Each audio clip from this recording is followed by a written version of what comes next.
I discovered this recently, and it just blew me away. And it's people will probably be pretty familiar with it. It's amazing. Let us go then, you and I, when the evening is spread out against the sky like a patient etherized upon a table. Let us go through certain half-deserted streets, the muttering retreats of restless nights in one-night cheap hotels and sawdust restaurants with oyster shells. Streets that follow like a tedious argument of insidious intent to lead you to an overwhelming question. Oh, do not ask, what is it? Let us go and make our visit. In the room, the women come and go, talking of Michelangelo. The yellow fog that rubs its back upon the window panes, the yellow smoke that rubs its muzzle on the window panes, licked its tongue into the corners of the evening, lingered upon the pools that stand in drains, let fall upon its back the soot that falls from chimneys, slipped by the terrace, made a sudden leap, and seeing that it was a soft October night, curled once about the house and fell asleep. And indeed, there will be time for the yellow smoke that slides along the street, rubbing its back upon the window panes. There will be time to prepare a face to meet the faces that you meet. There will be time to murder and create, and time for all the works and days of hands that lift and drop a question on your plate.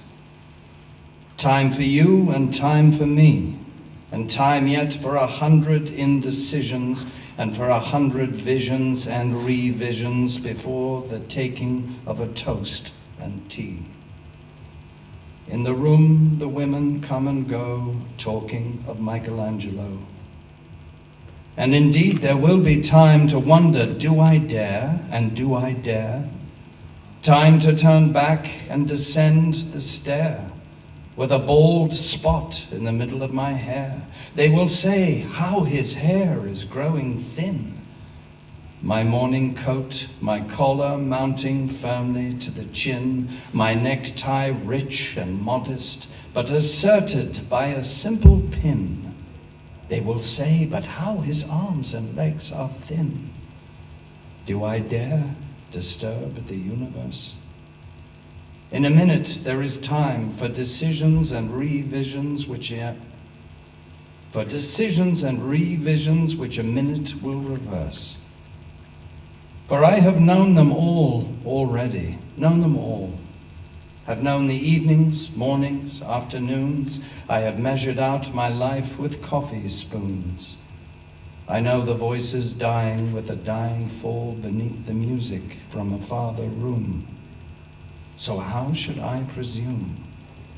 And I have known the eyes already, known them all, the eyes that fix you in a formulated phrase, and when I am formulated, sprawling on a pin, when I am pinned and wriggling on the wall, then how should I begin to spit out all the butt ends of my days and ways? And how should I presume? And I have known the arms already, known them all, arms that are braceleted and white and bare, but in the lamplight downed with light brown hair. Is it perfume from a dress that makes me so digress? Arms that lie along a table or wrap about a shawl. And should I then presume? And how should I begin? Shall I say I have gone at dusk through narrow streets and watched the smoke that rises from the pipes of lonely men in shirt sleeves leaning out of windows? I should have been a pair of ragged claws scuttling across the floors of silent seas. And the afternoon, the evening, sleeps so peacefully, smoothed by long fingers, asleep, tired, or it malingers, stretched on the floor here beside you and me? Should I, after tea and cakes and ices, have the strength to force the moment to its crisis? But though I have wept and fasted, wept and prayed, though I have seen my head grown slightly bald, brought in upon a platter, I am no prophet, and here's no great matter. I have seen the moment of my greatness flicker, and I have seen the eternal footman hold my coat and snicker, and in short, I was afraid. And would it have been worth it after all, after the cups, the marmalade, the tea, among the porcelain, among some talk of you and me? Would it have been worthwhile to have bitten off the matter with a smile, to have squeezed the universe into a ball, to roll it towards some overwhelming question, to say, I am Lazarus, come from the dead, come back to tell you all, I shall tell you all. If one, settling a pillow by her head, should say, that is not what I meant at all, that is not it at all. And would it have been worth it after all? Would it have been worthwhile after the sunsets and the dooryards and the sprinkled streets, after the novels, after the teacups, after the skirts that trail along the floor, and this and so much more? It is impossible to say just what I mean. But as if a magic lantern threw the nerves in patterns on a screen, would it have been worthwhile if one, settling a pillow or throwing off a shawl and turning toward the window, should say, that is not it at all, that is not what I meant at all? No, I am not Prince Hamlet, nor was meant to be. I am an attendant lord, one that will do to swell a progress, start a scene or two, advise the prince, no doubt an easy tool, deferential, glad to be of use, politic, cautious and meticulous, full of high sentence but a bit obtuse, at times indeed almost ridiculous, almost at times the fool. I grow old, I grow old. I shall wear the bottoms of my trousers rolled. Shall I part my hair behind? Do I dare to eat a peach? I shall wear white flannel trousers and walk upon the beach. I have heard the mermaids singing, each to each.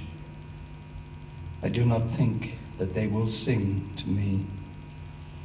I have seen them riding seaward on the waves, combing the white hair of the waves, blown back when the wind blows the water white and black.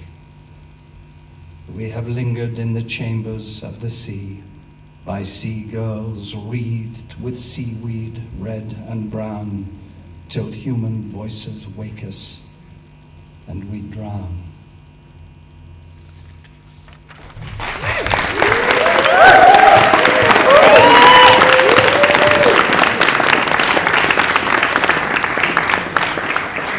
T.S. Eliot, the love song of J. Alfred Prufrock.